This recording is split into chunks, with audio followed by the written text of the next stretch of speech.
There's a major economic coordination failure going on in Gallatin County. Over 50% of Gallatin County's residents works outside the county, and that's fine. You can have your own personal choices and do what you want to do.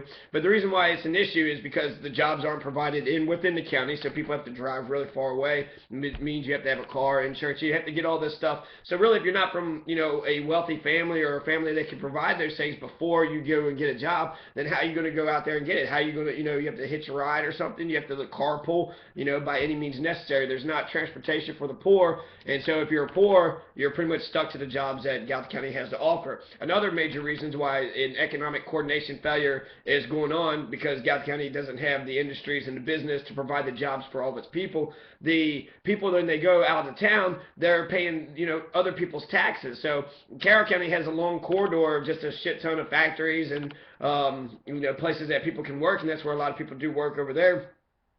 And that's wonderful for Carroll County because Carroll County gets those tax dollars from the business itself. They could they tax the business itself for property and for doing some of the other things. And then they also get the taxes from the workers, from the income. So if you're working in Carroll County, you're paying for their schools, you're paying for their children, you're paying for their roads. If you work in Indiana, you're paying for Indiana roads, you're paying for Belterra. If you work in Belterra, you're helping to pave their roads, you're helping to pay and educate their kids. If you work in Florence, you're helping, their kids. That tax dollars isn't coming back here. So we're not getting the tax dollars with the industries. We're not getting the tax dollars with the working class people. Even when Mr. French in Warsaw just wanted to raise like some tiny tax up a half a cent in order to be able to pay the extra, enormous bills that they got. They had to get that brand new fucking fire truck, right?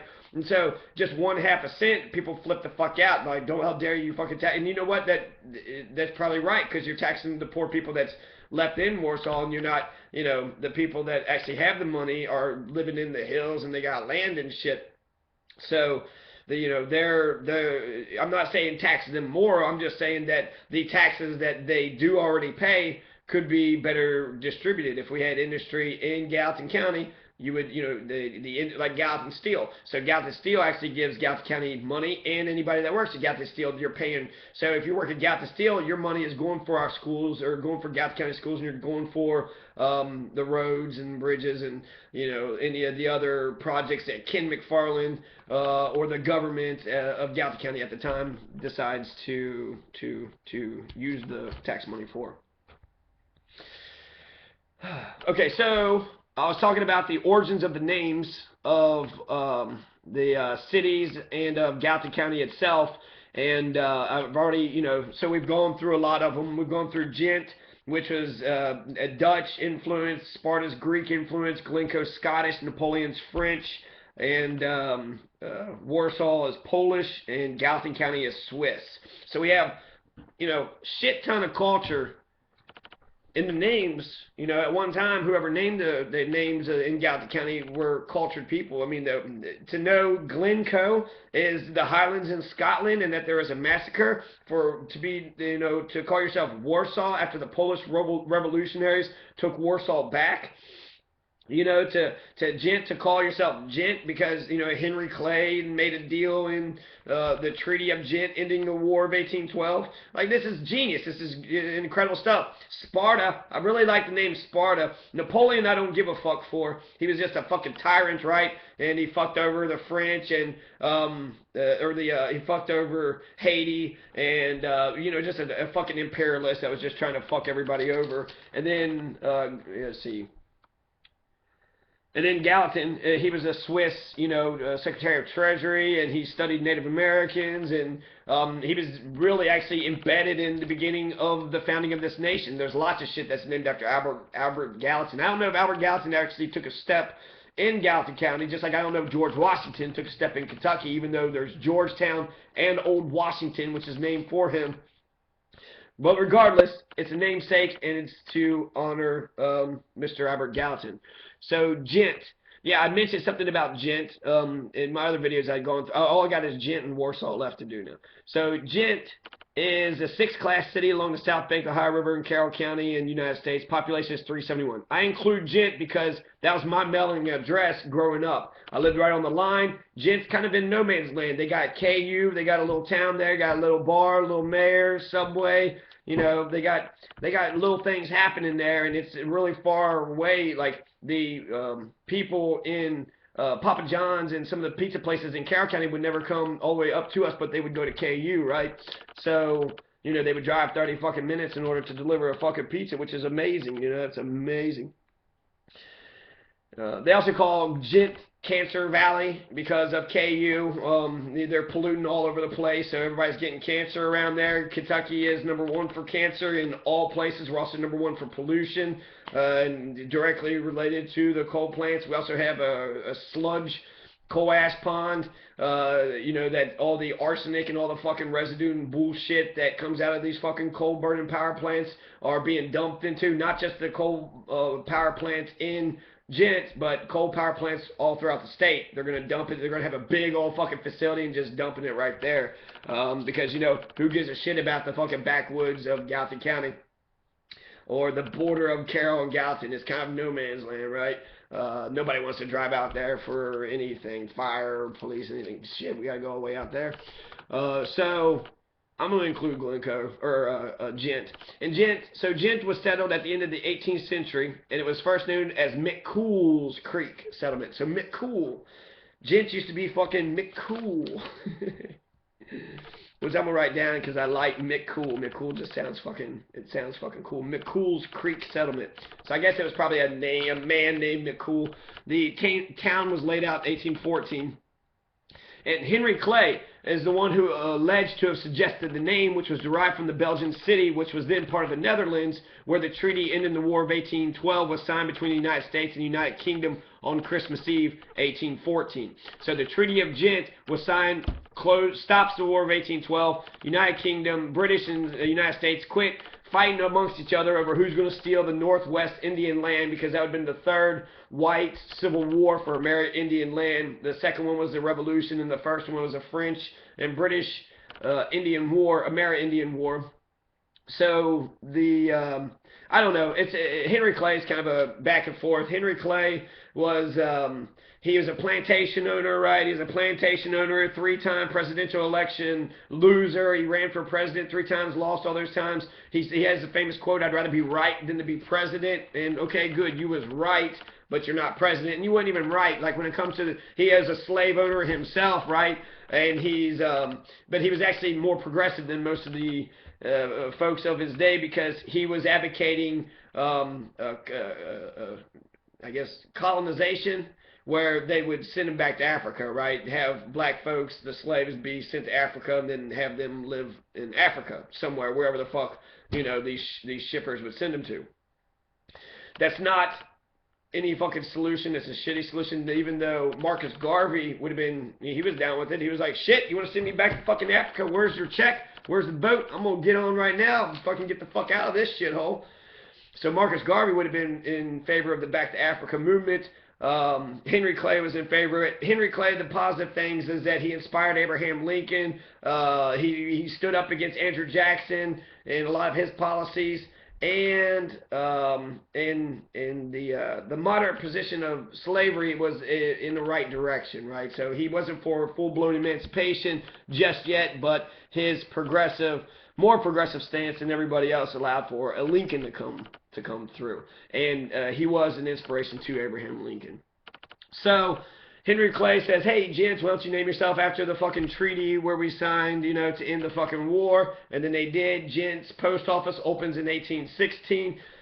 January 17th, 1839, the Kentucky General Assembly formally established the city of Gent and appointed Theodoric Fisher, Samuel Sanders Jr., James Knox, John C. Lindsay, and Richard Sarles as its trustees.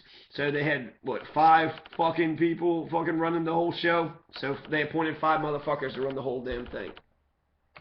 Notable person that comes out of Gent: Edwin Otway Burnham, rifle shooting Presbyterian missionary who moved to the Sioux Indian Territory and could bark a squirrel, swing an axe, or dispense gospel with equal fervor and efficiency. Yeah, whatever. So Gent, that's Gent. War of 1812 is kind of bullshit, but that's it's the Netherlands. The Belgians, it's Dutch. There's a Dutch influence, at least on the east or western side of Gallatin County, and the eastern edge of Carroll County.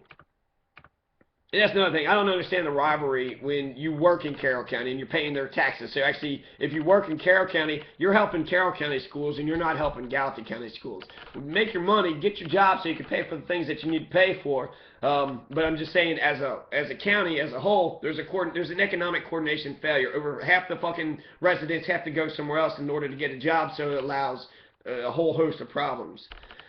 Warsaw, Kentucky. So where did Warsaw, Kentucky, where did they get its name, right? According to Bogardus, Carl Bogardus, he had said that he mentioned Beale, a man named Beale had read Thaddeus, I think Thaddeus of Warsaw or some shit.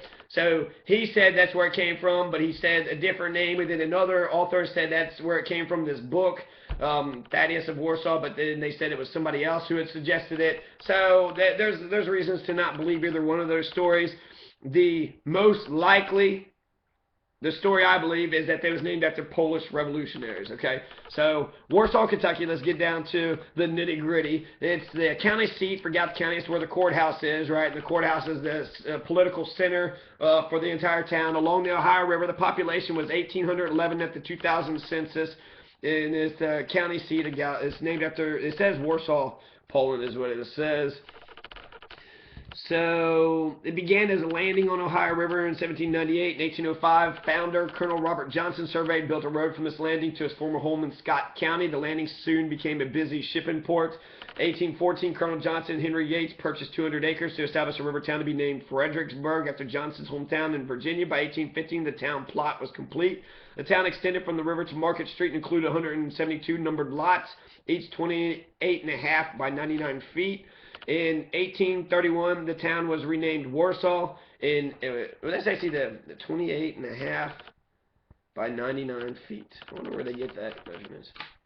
In 1831, the town was renamed Warsaw. So 1831, it was renamed Warsaw. So remember that date, okay? 1831. Now, it was 1837, the Gallatin County, Kentucky seat was moved from Port William to Warsaw. So Port William used to be where the the capital of Gallatin County was, and then they go to Warsaw. The oldest home in Warsaw is the Henry Yates House, a home built of log construction. It was built in 1809. So the oldest home is the Henry Yates House, a home built of log construction, built in 1809. 1809. And who owns that house? I mean, I think that's a badass the Henry Yates House. It's the oldest house, I guess, in Warsaw, the Henry Yates. And who is Henry Yates? Who the fuck is this guy? So that's, that's some cool shit. There's also the Warsaw Historic District was named to the National Register of Historic Places in 1982, year of my birth. It's roughly bounded by West High, East Franklin, Washington Market, Main, 3rd, 4th, and Cross Streets. But they're saying that there's architecture there is Italianate and Gothic revival. So there's Gothic architecture and there's Italianate, I guess Italian architecture. So there's there's Gothic, which is sort of, well, you know what Gothic looks like, right? So according to the census of 2000, there's 1,800 people. There's 93% is white, 5% is black, less than 0.1% is Native American, 0.5% Asian, and maybe 1.2% Hispanic. There's I guess I could say the poverty rates too. The poverty rates of Warsaw, and actually I should have mentioned it for Gallatin County, but the poverty rates for Warsaw, 16.8% of families and 20% of the population were below the poverty line, including 23.7% of those under age 18 and 66. So one-fifth of the population is poor in Warsaw. So where are they going to get a job at? If they don't have a car, they don't have, they can't hitch a ride. They're pretty much fucked. Richard Yates was born in 1818. His family moved to Illinois in 1831. He subsequently studied law at Transylvania University in Kentucky, went on to serve in the Illinois House of Representatives in the United States House of U.S. So Illinois House of Representatives, U.S. House of Representatives, then he was governor of Illinois. Richard Yates! Who the fuck is Richard Yates? Richard Yates came out of Warsaw, okay? Warsaw. So you can't even say, like, well, what part of Gallatin County? No, he's Warsaw. Like, that's where the fuck, he came from. Warsaw, right? So, 1831 was when they changed the name, but it was in Fredericksburg at the time. But they changed the name in 1831. So that's, you know, that's wonderful. Everybody calls it fucking Warsaw, but it used to be Fredericksburg. So what the fuck, y'all don't call it Fredericksburg no more? Isn't that the original name? You motherfuckers call shit the original name, right? You don't ever, if somebody changes the name, you don't go along with it. KU, right? They're owned by PP&E. Do you call KU PP&E, or do you still call KU? No, that money's going to Kentucky. That shit's going to fucking Pennsylvania.